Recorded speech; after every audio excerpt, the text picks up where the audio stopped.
Fourth chapter 4 addition. आज मैं आपको इस पार्ट का सेकंड पार्ट पढ़ाऊंगी। कीड़े खाती हैं, इसी कारण वह उड़ सकती हैं। एडिसन ने कहा कि चिड़ियाँ कीड़े खाती हैं इसलिए वो उड़ जाती हैं। यदि मनुष्य को भी कीड़े खिला दिए जाएं तो वह भी उड़ सकेगा। अगर मनुष्य को भी हम कीड़े मकोड़े खिला दें तो मनुष्य भी उड़ सकेगा। उनके मस्तिष्क में विचार आने भर की देर थी। उनके दिमाग में विचार आने की देर थी कि वे उसे आजमाने को मचल उठे और वो उस आविष्कार को करने के लिए मचल उठे। उन्होंने कुछ कीड़े इकट्ठे किए और उन्हें एक बर्तन में पीसकर उनमें पानी मिलाया। और उन्होंने एक बर्तन लिया, उसमें पीसकर उनमें पानी मिलाया। इस प्रकार उनका बना मिश्रण उसने अपनी नौकरानी की लड़की को पिला दिया। और इस प्रकार उन कीड़े मकोड़ों का एक मिश्रण बनाया जूस टाइप में, और वो नौकरानी की लड़की को पिला दिया। उन्होंने लड़की को आश्वासन दिया कि वह उड़ जाएगी। उन्होंने कहा लड़की से, ये जूस तुम पी लोगी तो इसे पी के तुम उड़ जाओगी। लड़की सीधी थी। लड़की कैसी थी? सीधी सादी थी। उसने एडिसन की बात मानकर वह घोल पी लिया, और उसने एडिसन की बात मान ली और वो घोल पी लिया। वह बेचारी उड़ तो ना सकी बल्कि बीमार पड़ गई। और वो बेचारी उड़ी तो थी नहीं, लेकिन बीमार पड़ गई। एडिसन को इस मूर्खतापूर्ण प्रयोग के लिए डांट खानी पड़ी। और एडिसन को यह जो प्रयोग किया ना उन्होंने, इसके पीछे उन्हें बहुत डांट पड़ी। एडिसन को पुस्तकें पढ़ने का बड़ा शौक था। एडिसन को और किस बात का शौक था? किताबें पढ़ने का। उनके पिताजी उन्हें जो जेब खर्च देते थे उससे वे पुस्तकें खरीद लेते थे। उनके जो पापा थे उन्हें जो जेब खर्च के लिए पैसे देते थे उनसे वो किताबें खरीद लेते थे। वे बाहर जाकर नए नए स्थान देखना और नए नए लोगों से मिलना चाहते थे। और वो बाहर जाकर नए नए जगह देखना और नए नए लोगों से मिलना चाहते थे। वे अपना बोझ अपने माँ बाप पर नहीं डालना चाहते थे। और वो अपना बोझ है ना वो अपने मम्मी पापा के ऊपर डालना नहीं चाहते थे। इसलिए उन्होंने रेलवे में नौकरी करने का निश्चय कर लिया। इसलिए उन्होंने कहाँ नौकरी की? रेलवे में। उस समय उनकी अवस्था केवल 12 वर्ष थी। उस समय वो कितनी साल के थे? 12 वर्ष की। वे एक अखबार विक्रेता बन गए। और वे कौन बन गए? अखबार विक्रेता, अखबार बेचने वाले। 1-2 वर्ष बाद उन्होंने एक मुद्र मशीन खरीद ली और उसे एक रेल के डिब्बे में लगा लिया। और क्या किया उन्होंने? उस मशीन को खरीद लिया और एक रेल के डिब्बे में लगा दिया। अब वे अखबार निकालने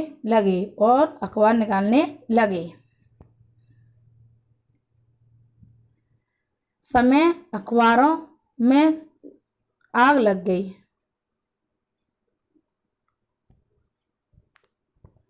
अब वे अखबार निकालने लगे। इससे उनकी आय बढ़ गई। और इससे उनकी क्या बढ़ गई? आय बढ़ गई, पेमेंट।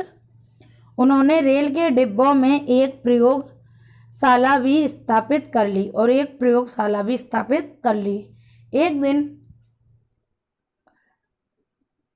करते समय अखबारों में आग लग गई। क्या लग गई? आग लग गई।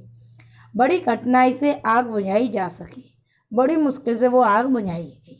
इस दुर्घटना के बाद एडिसन को रेलवे विभाग से निकाल दिया गया। ये दुर्घटना हुई उनके साथ, तो इस कारण उन्हें रेलवे से निकाल दिया गया। अगले 5 वर्षों में एडिसन ने विभिन्न शहरों में अनेक कार्य किए। इस तरीके से उन्होंने 5 सालों में विभिन्न अनेक शहरों में गए और अनेक कार्य किए। उन्होंने पुस्तकालयों का अच्छा उपयोग किया। वे कारखानों तथा कार्यशालाओं में जाकर विशेषज्ञों से मिले और उनके अनुभवों का लाभ उठाया। उन्होंने अपने प्रयोग भी निरंतर जारी रखे। इस तरीके से वो बहुत जगह गए, पुस्तकालय वगैरह खोले, बहुत काम किए, बहुत से विशेषज्ञों से मिले, उनका अनुभव लिया, तजुर्बा, और वो अपना जो एक्सपेरिमेंट करते थे, आविष्कार, उनको निरंतर जारी रखे रहे। एक बार उनके पास कोई कार्य न था। क्या नहीं था? कोई काम नहीं था। वे अपने एक मित्र के पास ठहरा हुए थे। कहाँ ठहरे हुए थे? अपने एक मित्र के पास। उनका मित्र किसी कारखाने में काम करते थे। कारखाने में एक बहुत महत्वपूर्ण मशीन थी। उनका मित्र किसी कारखाने में काम करता था और उनके पास एक महत्वपूर्ण, बहुत इम्पोर्टेंट मशीन थी जो अचानक खराब हो गई। वो क्या हुई? एकदम खराब हो गई। संयोगवश एडिसन भी वहाँ थे और वहाँ एडिसन भी थे। उन्होंने कारखाने के मालिक से आज्ञा लेकर मशीन को कुछ ही देर में ठीक कर दिया। उन्होंने कारखाने के जो मालिक थे उनसे आज्ञा ली और उस मशीन को थोड़ी देर में सही कर दिया। कारखाने का प्रबंधक एडिसन की योग्यता देखकर बहुत प्रसन्न हुआ और वो जो कारखाने का जो मैनेजर था वो एडिसन की इस योग्यता को देखकर बहुत खुश हुआ और उसने एडिसन को उसी कारखाने में एक नौकरी दी थी। अगले 5-6 वर्षों में उन्होंने एक के बाद अनेक आविष्कार कर डाले। अगले 5-6 वर्षों में एक के बाद अनेक आविष्कार कर दिए। सन 1877 में उन्होंने प्रोग्राम का आविष्कार कर लिया। अपने उपकरण को अमेरिका के राष्ट्रपति को दिखाने वे व्हाइट हाउस गए। वो कहाँ गए? राष्ट्रपति को अपना प्रयोग दिखाने के लिए व्हाइट हाउस। इसके बाद एडिसन सारे देश में प्रसिद्ध हो गए। इस तरीके से एडिसन क्या है ना, सारे देश में प्रसिद्ध हो गए। इसका जो अब शेष पार्ट रह गया है वो मैं आपको नेक्स्ट वीडियो में पढ़ाऊंगी और समझाऊंगी।